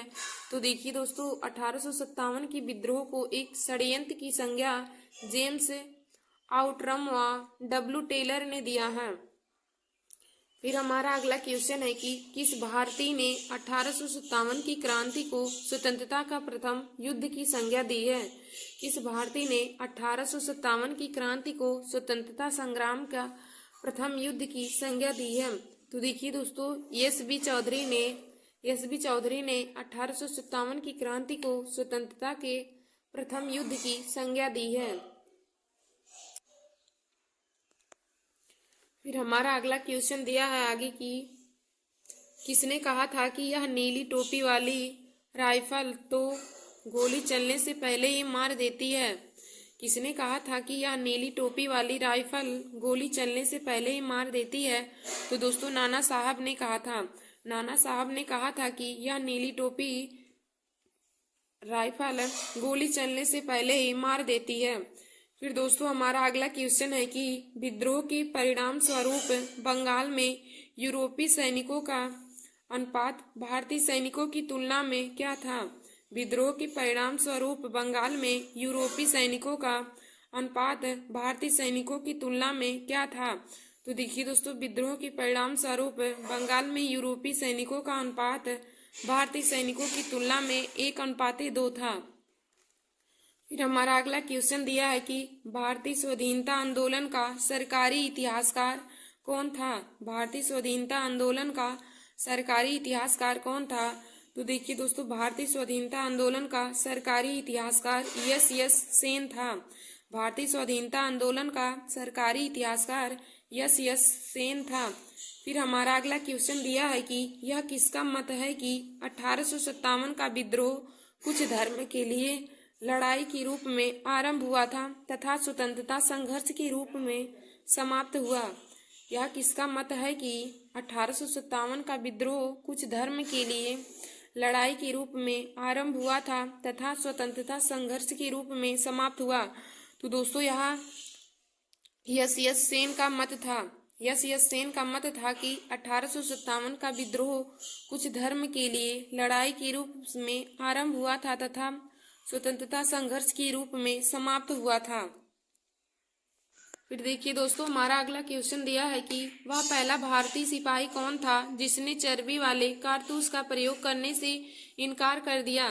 वह पहला भारतीय व्यक्ति या पहला भारतीय सिपाही कौन था जिसने चर्बी वाले कारतूस का प्रयोग करने से इनकार कर दिया? तो देखिए दोस्तों, मंगल पांडे पहले भारतीय सिपाही थे जिन्होंने चर्बी वाले कारतूस का प्रयोग करने से इनकार कर दिया था। फिर हमारा अगला क्वेश्चन है कि यहाँ मेरे सामने रक्त का विशाल सागर है, केवल खुदा ही जानता है कि मुझे अभी और क्या देखना है। यह कथन किसका है?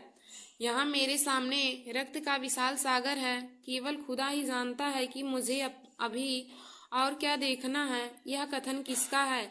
तो देखिए दोस्तों, यह कथन मिर्जा गालिब का है।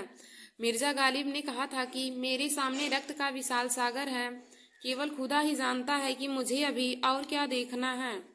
फिर दोस्तों, हमारा अगला क्वेश्चन है कि नाना साहेब का वास्तविक नाम क्या है? नाना साहेब का वास्तविक नाम क्या है? तो देखिए दोस्तों, नाना साहेब का वास्तविक नाम धोंधू पंत है। नाना साहेब का वास्तविक नाम धोंधू पंत है। फिर हमारा अगला क्वेश्चन है कि भारतीय सैनिकों में शामिल सिख, गोरखा, पठान को किस वर्ग के अंतर्गत रखा गया था? भारतीय सैनिकों में शामिल सिख, गोरखा, पठान को किस वर्ग के अंतर्गत रखा गया था? तो देखिए दोस्तों, भारतीय सैनिकों में शामिल सिख, गोरखा, पठान को लड़ाकू वर्ग के अंतर्गत रखा गया था। फिर हमारा अगला क्वेश्चन है कि 1857 के विद्रोह में किसने सबसे पहले अपना बलिदान दिया। 1857 के विद्रोह में किसने सबसे पहले अपना बलिदान दिया। तो देखिए दोस्तों, 1857 के विद्रोह में सबसे पहले बलिदान मंगल पांडे ने दिया था। 1857 के विद्रोह में सबसे पहले बलिदान मंगल पांडे ने दिया था। फिर हमारा अगला क्वेश्चन है कि 1857 के विद्रोह को शक्ति का सबसे महत्वपूर्ण तत्व कौन था। 1857 के विद्रोह की शक्ति का सबसे महत्वपूर्ण तत्व कौन था। तो दोस्तों, हिंदू मुस्लिम की एकता। हिंदू मुस्लिम की एकता 1857 की विद्रोह की शक्ति का सबसे महत्वपूर्ण तत्व था। फिर हमारा अगला क्वेश्चन है कि रानी लक्ष्मीबाई का मूल नाम क्या था। रानी लक्ष्मीबाई का मूल नाम क्या था।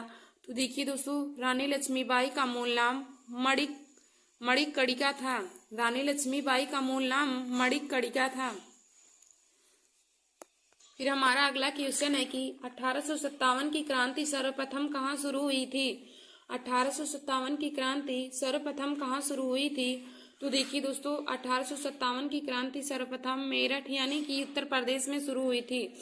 1857 की क्रांति सर्वप्रथम मेरठ में शुरू हुई थी। और यदि पूछे कि 1857 की क्रांति कहाँ पे समाप्त हुई थी, तो दोस्तों 1857 की क्रांति ग्वालियर में समाप्त हुई थी और मेरठ में शुरू हुई थी। फिर हमारा अगला क्वेश्चन है कि 1857 का विद्रोह मुख्यतः किस कारण से असफल रहा था। 1857 का विद्रोह मुख्यतः किस कारण से असफल रहा था। तो देखिए दोस्तों, 1857 का विद्रोह मुख्यतः किसी सामान्य योजना और केंद्रीय संगठन की कमी के कारण असफल रहा। 1857 का विद्रोह किसी सामान्य योजना और केंद्रीय संगठन की कमी के कारण असफल रहा था। फिर हमारा अगला क्वेश्चन है कि 1857 के संघर्ष में भाग लेने वाले सिपाहियों की सर्वाधिक संख्या कितनी थी। सर्वाधिक संख्या थी। तो दोस्तों, 1857 के संघर्ष में भाग लेने वाले सिपाहियों की सर्वप्रथम सबसे ज्यादा संख्या अवध से थी। फिर हमारा अगला क्वेश्चन है कि 1857 के विद्रोह का स्वरूप राष्ट्रीय था, यह किसका कथन था। 1857 के विद्रोह का स्वरूप राष्ट्रीय था, यह कथन किसका था। तो दोस्तों, यह कथन अशोक मेहता का था। अशोक मेहता ने कहा था कि 1857 के विद्रोह का स्वरूप राष्ट्रीय है। फिर हमारा अगला क्वेश्चन है कि कानपुर में 1857 के विद्रोह का नेतृत्व किसने किया था। कानपुर में 1857 के विद्रोह का नेतृत्व किसने किया था। तो दोस्तों, कानपुर में 1857 के विद्रोह का नेतृत्व नाना साहेब ने किया था। फिर हमारा अगला क्वेश्चन है कि 1857 के विद्रोह को किस कवि ने उर्दू में देखा था। 1857 के विद्रोह को किस उर्दू कवि ने देखा था। तो दोस्तों, गालिब ने 1857 के विद्रोह को उर्दू में देखा था। धन्यवाद दोस्तों। ऐसे हमारे वीडियो को देखने के लिए और जीके के महत्वपूर्ण क्वेश्चन को पाने के लिए आप सभी लोग हमारे YouTube channel Nancy success classes को सब्सक्राइब कर लीजिए। धन्यवाद दोस्तों।